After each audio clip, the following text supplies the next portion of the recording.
Apa kabarnya pagi hari ini? Ada sukacita? Amin. Ya, biarlah Tuhan yang senantiasa menjadi sukacita kita, kasih Tuhan. Dan kita mengucap syukur jikalau pada pagi hari ini kita akan kembali merenungkan kebenaran firman Tuhan. Adapun yang menjadi dasar perenungan kita pada kesempatan pagi hari ini terambil dari 1 Timotius 4 ayatnya yang ke-16.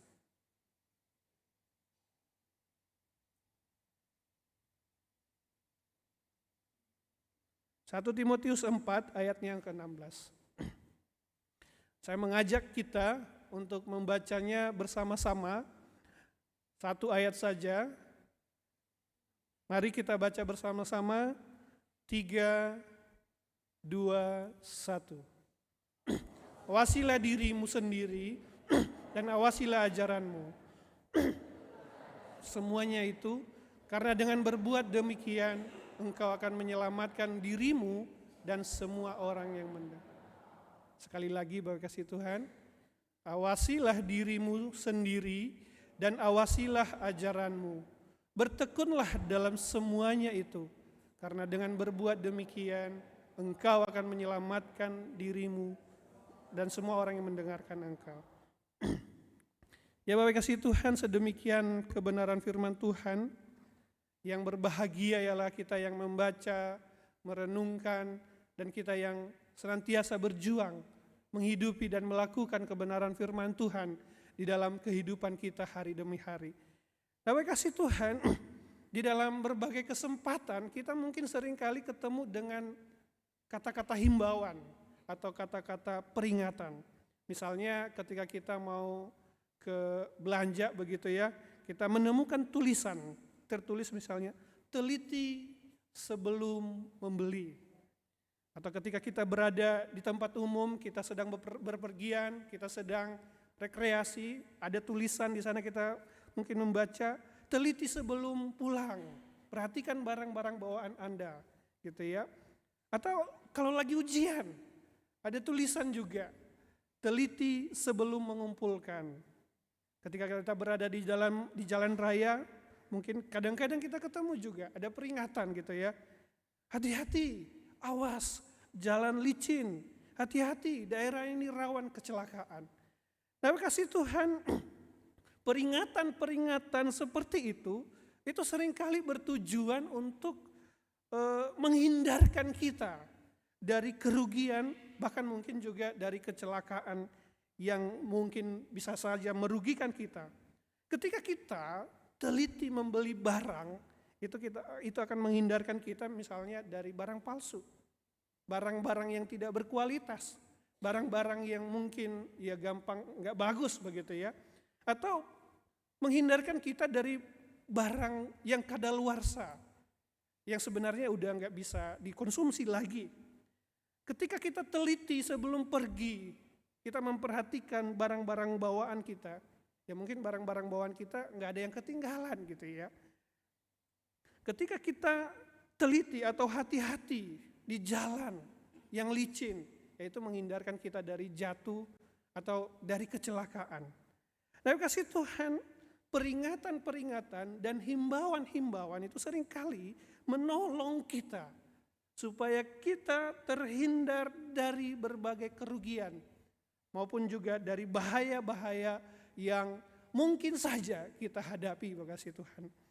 Dan kasih Tuhan, sesungguhnya prinsip yang sama juga berlaku di dalam kehidupan rohani kita.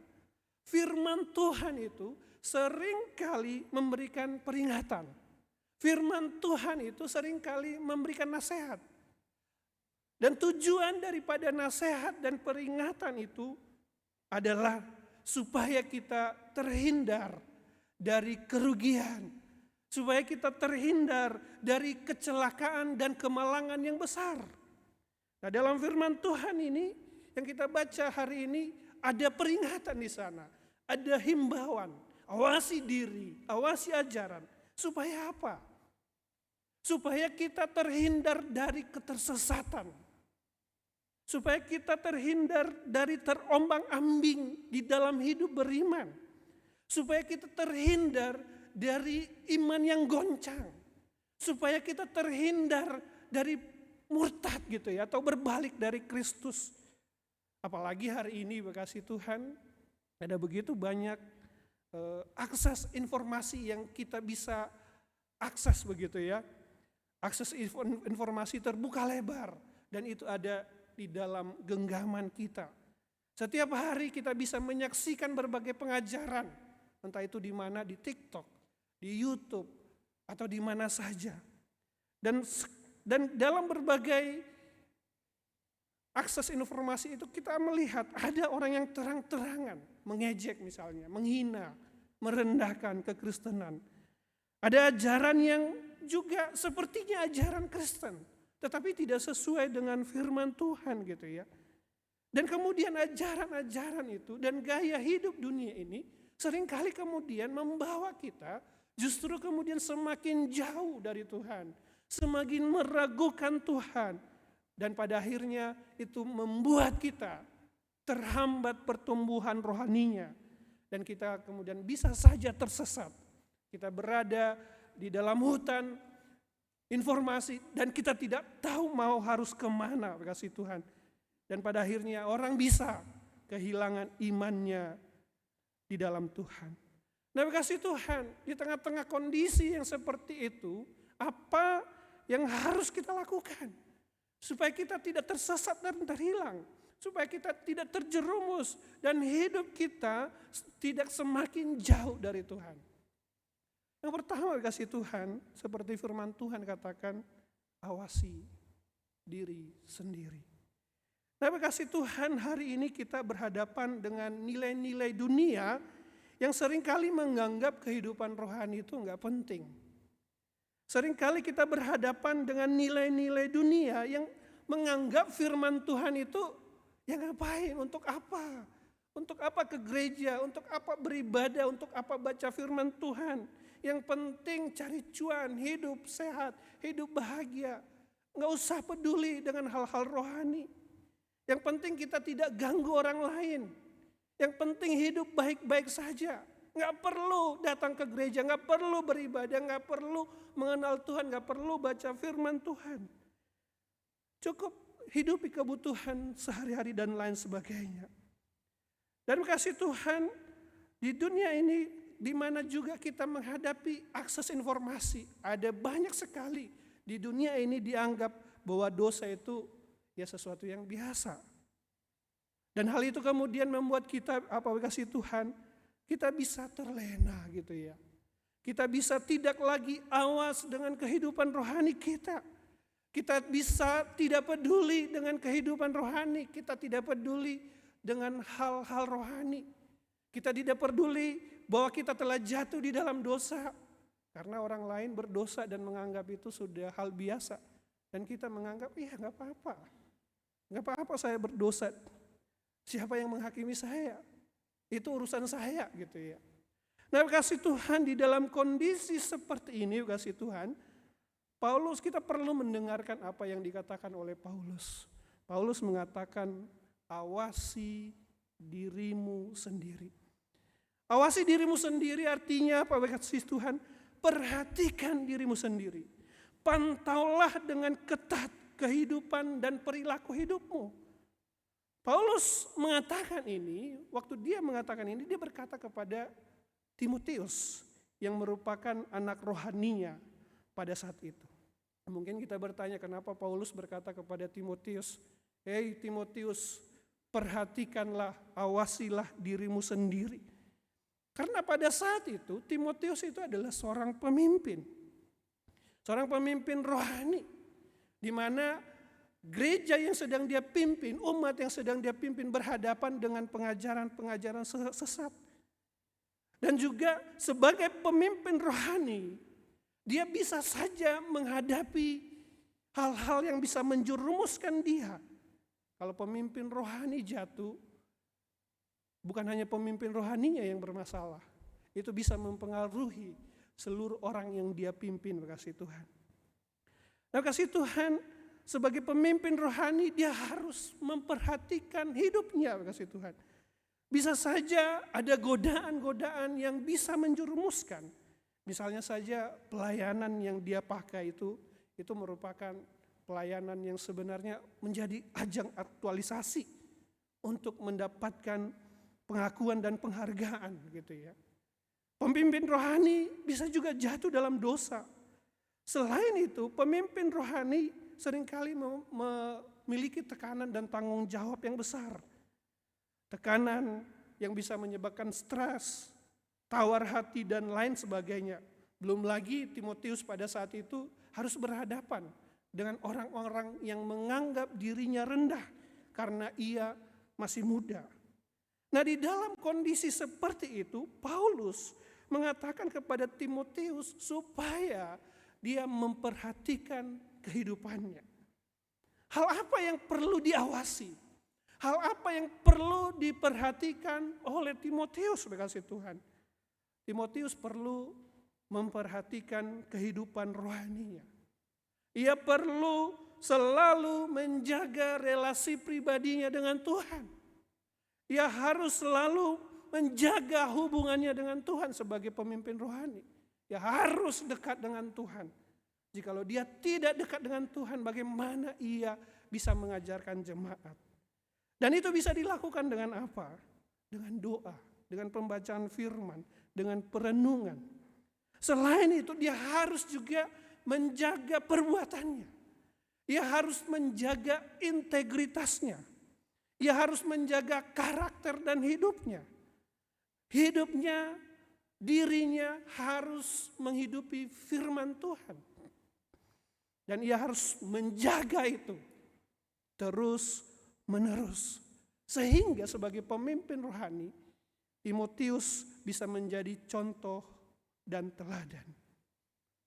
Nah, kasih Tuhan, prinsip mengawasi dirimu sendiri itu tidak hanya berlaku buat pemimpin rohani saja. Bukan hanya berlaku buat Timotius saja.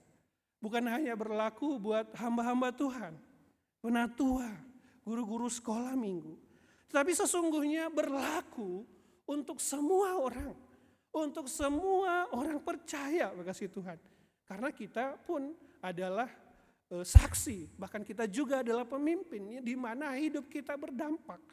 Jadi kita harus memperhatikan hidup kita dengan sungguh-sungguh. Kita harus mengawasi hidup kita. Kita harus menjaga kehidupan rohani kita di hadapan Tuhan. Karena kita tidak kebal dengan godaan, kasih Tuhan. Setiap hari kita mungkin menghadapi godaan-godaan yang bisa saja menjerumuskan kita di dalam dosa. Kita bisa saja menghadapi tantangan yang membuat kita semakin jauh daripada Tuhan. Nah, untuk itu, kasih Tuhan, untuk supaya kita tidak tergelincir dan jatuh, terjerumus, terjerembab di dalam dosa, maka kita harus mengawasi diri kita. Kita harus memperhatikan diri kita. Bagaimana caranya? Bangunlah relasi dengan Tuhan. Bangunlah kehidupan doa. Bangunlah kehidupan membaca firman Tuhan. Dan hidupi firman Tuhan itu di dalam kehidupan kita sehari-hari. Kita sebagai orang-orang percaya, sesungguhnya kita dipanggil untuk hidup kudus di hadapan Dia. Bagaimana kita menjadi hidup kudus, Bapak kasih Tuhan? Dengan menjaga diri kita. Dengan mengawasi diri kita. Dengan mengawasi diri kita, memperhatikan hidup kita, kita tidak akan gampang jatuh ke dalam pencobaan. Dengan mengawasi diri kita, kita tidak akan terlena dengan dunia ini. Kita akan berawas-awas, kita akan siap-siap, kita akan berjaga-jaga. Bapak kasih Tuhan, Tuhan Yesus sendiri merupakan contoh yang bagus untuk mengawasi diri. Kita tahu Tuhan Yesus menjadi sama dengan manusia seperti kita.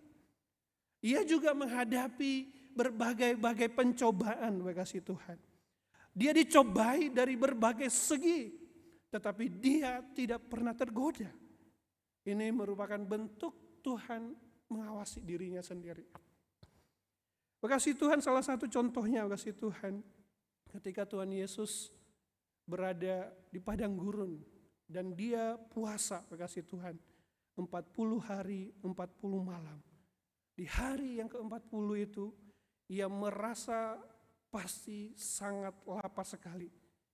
Dan dalam kondisi yang rentan, yang lapar itu, dalam kondisi itulah iblis mencobai. Kadang-kadang kasih Tuhan, di dalam kondisi-kondisi terlemah kita, dalam kondisi yang terpuruk kita, justru seringkali kita menghadapi tantangan-tantangan itu. Pertama kali iblis mengatakan kepada Tuhan Yesus begini, "Jika engkau anak Allah, perintahkanlah supaya batu-batu ini menjadi roti." Iblis menawarkan supaya Tuhan Yesus menjadikan batu-batu menjadi roti. Dan pada saat itu memang Tuhan sedang kelaparan. Godaan itu begitu menggiurkan, kasih Tuhan, bagi seorang yang kelaparan pada saat itu. Tapi Tuhan Yesus berkata, ada tertulis manusia hidup bukan dari roti saja, tetapi dari setiap firman yang keluar dari mulut Allah. Kemudian iblis membawa Yesus ke bait Allah yang suci, lalu menyuruhnya terjun ke bawah agar malaikat menyelamatkan dia. Dengan begitu seluruh Yerusalem, maksudnya ketika Tuhan Yesus melakukan itu dan dia jatuh ke bawah, dan seluruh Yerusalem akan melihat, wow, luar biasa gitu ya, dan kemudian akan mengakui itu yang digoda iblis, bahwa dia adalah Mesias. Namun sekali lagi Yesus mengawasi dirinya. Dia menahan godaan untuk mencari kemasyuran dengan cara yang instan seperti itu. Akhirnya iblis membawa Yesus ke bukit yang tinggi, menunjukkan semua kerajaan dunia dan menawarkan kepada Yesus jika Yesus mau menyembah iblis. Kekuasaan dan kemewahan dunia itu impian semua orang. Tapi sekali lagi Yesus mengawasi dirinya dengan teguh menolak rayuan iblis yang menyesatkan dan berkata kepada iblis, "Enyahlah engkau iblis, sebab engkau harus menyembah Tuhan Allahmu." Dan kasih Tuhan, di dalam contoh ini kita melihat bagaimana Yesus terus-menerus mengawasi dirinya dari berbagai godaan-godaan yang ada. Dan kasih Tuhan, seperti yang Tuhan Yesus lakukan, Ia menjadi contoh dan teladan bagi kita. Kita seharusnya juga mengawasi diri kita dari segala cobaan-cobaan, tantangan-tantangan yang ada yang membuat kita bisa terjerumus dan jatuh di dalam dosa. Nah, kasih Tuhan, ada seorang pemuda. Pemuda ini adalah seorang yang rupawan, yang ketampanannya luar biasa. Tadinya ia adalah seorang yang dibuang oleh saudara-saudaranya, dan ia kemudian bekerja di salah satu seorang pembesar di negaranya pada saat itu. Dan Tuhan sangat memberkati apa yang dia kerjakan. Sampai-sampai anak muda ini dipercayakan segala apa yang ada di dalam rumah tuannya. Dia menjadi orang nomor satu kepercayaan tuannya di rumah itu.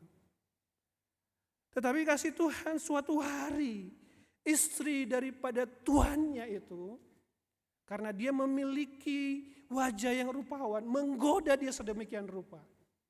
Berkali-kali istri tuannya itu mengajak, "Ayo tidurlah dengan aku." Dia menggoda dia terus menerus, tetapi tidak digubris oleh sang anak muda ini. Anak muda ini berkata, "Bagaimana mungkin aku mengerjakan kejahatan yang sebesar itu dan berbuat dosa kepada Allah?"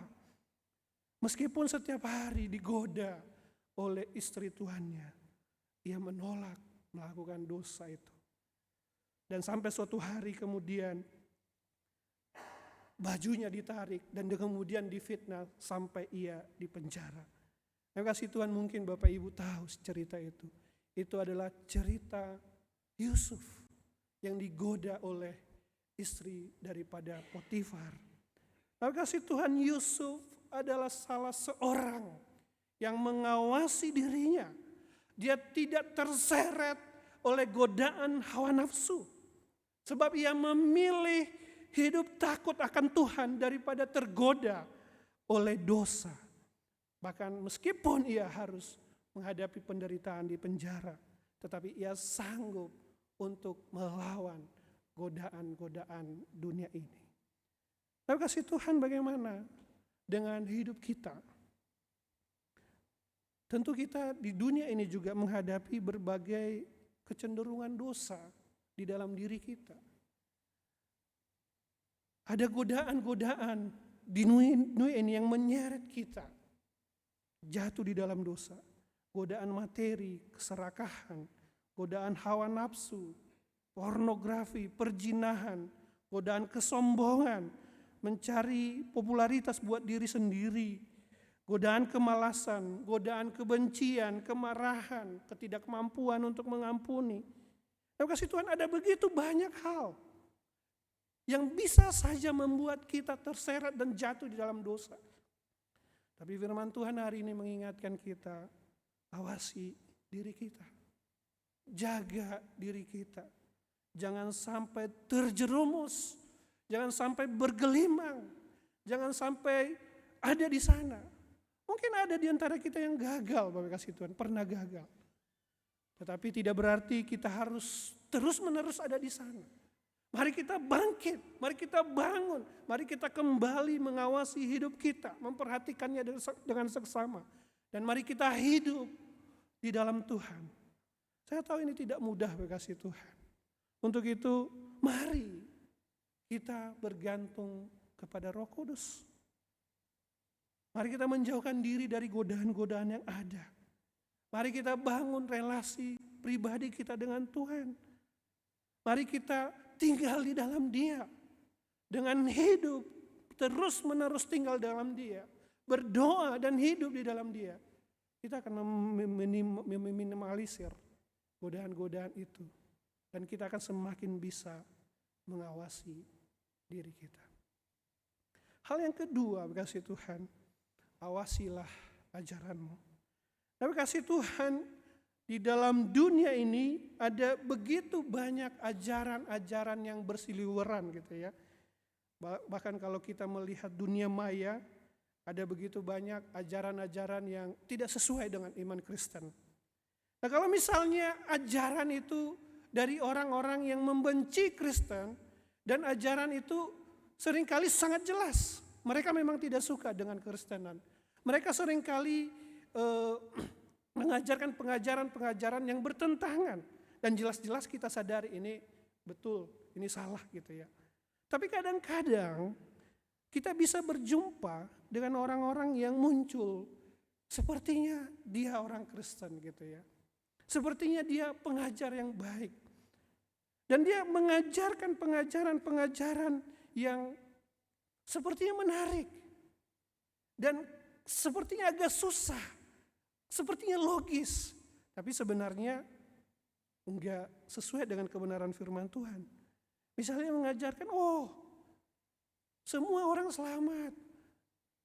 Bukan hanya di dalam Yesus, tetapi di dalam apa pokoknya orang baik pasti selamat. Padahal kalau kita cek firman Tuhan tidak berkata begitu. Firman Tuhan mengatakan hanya di dalam Yesus. Yesuslah jalan keselamatan itu. Dan kasih Tuhan, ada begitu banyak pengajaran yang mungkin bisa bikin orang banyak bingung. Dan ajaran-ajaran itu sepertinya menarik. Kelihatannya masuk akal, kelihatannya benar, tetapi sesungguhnya orang bisa jadi terkecoh. Dan kenyataan itulah yang juga terjadi di jemaat Timotius pada saat itu. Timotius juga menghadapi berbagai ajaran-ajaran sesat di sekitarnya. Ada mitos-mitos, ada tahayul-tahayul, dan disebut dongeng nenek tua. Yaitu cerita rakyat yang turun-temurun dan kemudian itu dianggap sebagai kebenaran. Ada ajaran-ajaran filsafat yang dicampur adukan dengan Injil. Kemudian ada ajaran yang mengatakan bahwa pengetahuan itu merupakan kebenaran. rahasia spiritual itu kunci keselamatan, bukan Yesus dan lain sebagainya. Dalam konteks itulah kemudian Paulus mengatakan kepada Timotius, awasilah ajaranmu. Apa artinya? Timotius harus mengawasi ajaran yang ia sampaikan kepada jemaat. Jangan sampai ajaran itu tercampur-campur dengan ajaran yang lain, dengan filsafat, dengan mitos-mitos yang terjadi di tengah-tengah mereka pada saat itu.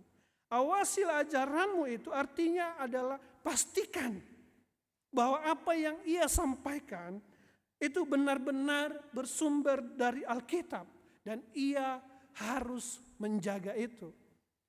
Nah, untuk itu tidak heran Paulus berulang-ulang menyampaikan kepada Timotius supaya ia terdidik terus-menerus di dalam iman Kristen. Bahkan Paulus berkata kepada Timotius di dalam 1 Timotius 4 ayat 6, dan engkau akan terus memupuk batinmu dengan perkataan yang kita percayai dan dengan ajaran-ajaran yang benar yang sudah kau ikuti selama ini. Kasih Tuhan, ayat ini bisa ditafsirkan dengan dua hal, yaitu pertama, Timotius itu harus mengisi dirinya. Timotius harus memberi dirinya makanan rohani yang sehat, yaitu pengajaran firman Tuhan yang benar-benar gitu ya. Dan di sisi lain dia bukan hanya memakan makanan rohani yang sehat, tetapi dia juga harus terus-menerus menghidupi kebenaran itu hari demi hari. Kalau kita baca di dalam 1 Timotius 4 ayat 13, di sana dikatakan, Paulus mengatakan kepada Timotius, bertekunlah dalam membaca firman Tuhan. Jadi Timotius diajarkan supaya ia terus-menerus bertekun, supaya terus-menerus mempelajari firman Tuhan. Ia memakan makanan rohani seperti seorang makan tiap hari. Tiap hari kita makan, bukan? Dengan kita makan kita akan hidup. Dengan begitulah dia harus bergaul dengan firman itu. Dia makan dalam tanda kutip makanan rohani itu mengisi dirinya. Dan kemudian dia ajarkan. Dan kasih Tuhan, sekali lagi ini bukan hanya berlaku buat Timotius yang mengajar jemaat pada saat itu. Tetapi ini juga berlaku buat setiap orang percaya. Kita perlu mengawasi ajaran-ajaran yang kita terima oleh kasih Tuhan. Hari ini ada banyak ajaran-ajaran yang gampang sekali kita akses. Tadi seperti yang saya katakan, akses dari YouTube, akses dari TikTok, dan dari berbagai media sosial lainnya. Tapi kasih Tuhan, jikalau yang kita tangkap itu adalah ajaran-ajaran yang tidak benar, dan kita tidak punya fondasi yang benar sama sekali, ya kita bisa gampang terseret kasih Tuhan. Jikalau kita tidak mengenal misalnya yang asli dulu, kita tidak mengenal uang asli terlebih dahulu, maka ketika dikasih uang palsu, kita pikir itu uang yang asli. Karena kita tidak tahu mana yang benar. Begitu juga dengan kehidupan rohani. Kita harus mengetahui yang asli itu dulu. Yaitu firman Tuhan. Kita harus bergaul dengan firman Tuhan itu. Dan dengan itu, Bapak kasih Tuhan, maka ketika ada yang tidak asli, kita bisa langsung deteksi, oh ini enggak benar, ini enggak tepat. Artinya apa kasih Tuhan? Kita harus terdidik. Kita harus mengenal firman Tuhan itu. Kita harus baca. Kita harus mendengarkan firman Tuhan. Nah, kasih Tuhan, ada satu istilah yang mengatakan you are what you eat. Anda adalah apa yang Anda makan gitu ya. Kalau kita sering makan ayam, kita jadi ayam. Kalau kita sering makan bebek, kita jadi bebek. Enggak ya Bapak Ibu. Tetapi maksudnya begini kasih Tuhan. Istilah ini maksudnya adalah jikalau kita ingin sehat, maka kita harus memakan makanan yang sehat. Kalau setiap hari makanan yang kita makan adalah makanan yang tidak sehat, Katakanlah setiap hari pagi siang sore kita makan gorengan mulu gitu ya. Kita makan lemak ayam, lemak babi, semua lemak lah gitu ya. Kemudian kita makan makanan cepat saji, itu setiap hari kita makan. Tapi kasih Tuhan dapat dipastikan, mungkin beberapa tahun gitu ya. Tidak lama lagi kita mungkin akan, dalam hidup kita akan muncul berbagai-bagai penyakit. Entah darah tinggi, kolesterol, pembuluh darahnya tersumbat, asam urat, darah tinggi, dan lain sebagainya.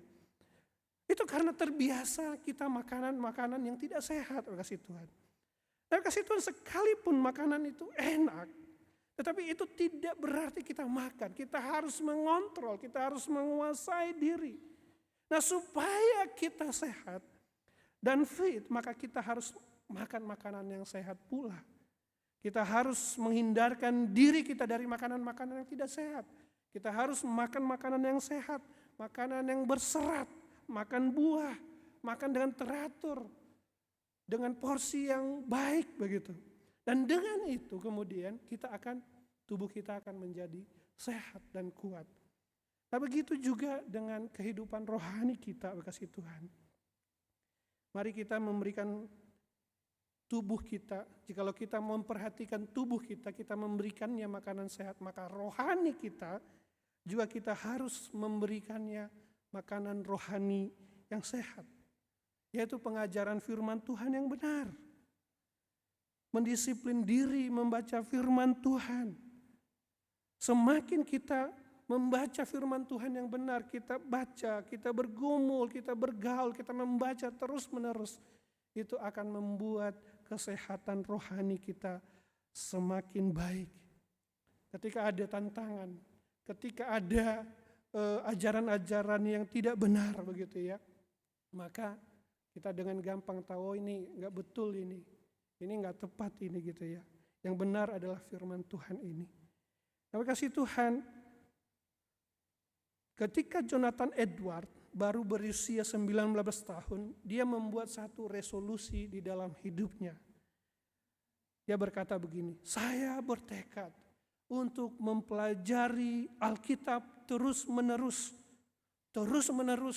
dan terus-menerus, sehingga saya dapat menemukan dan dengan jelas merasa bertumbuh dalam pengetahuan tentang Allah. Saya pikir ini biarlah apa yang dikatakan Jonathan Edwards ini menjadi tekad kita pula. Kita mau bergaul dengan firman Tuhan. Kita mau membaca terus-menerus. Kita mau belajar terus-menerus.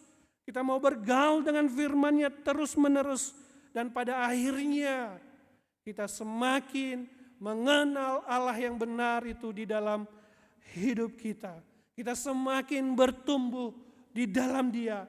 Dan kita terhindar dari kecelakaan yang paling malang, yaitu keselamatan atau jauh daripada Tuhan.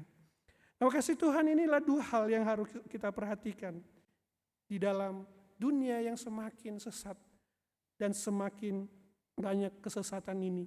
Yaitu mari kita memperhatikan diri kita. Memperhatikan diri artinya mari kita bangun kehidupan rohani, membangun relasi dengan Tuhan. Dan yang kedua, mari kita memperhatikan ajaran firman Tuhan yang kita dengar, kita lihat. Mari kita membaca kebenaran firman Tuhan yang betul-betul, yang benar dan sehat. Amin, mari kita berdoa.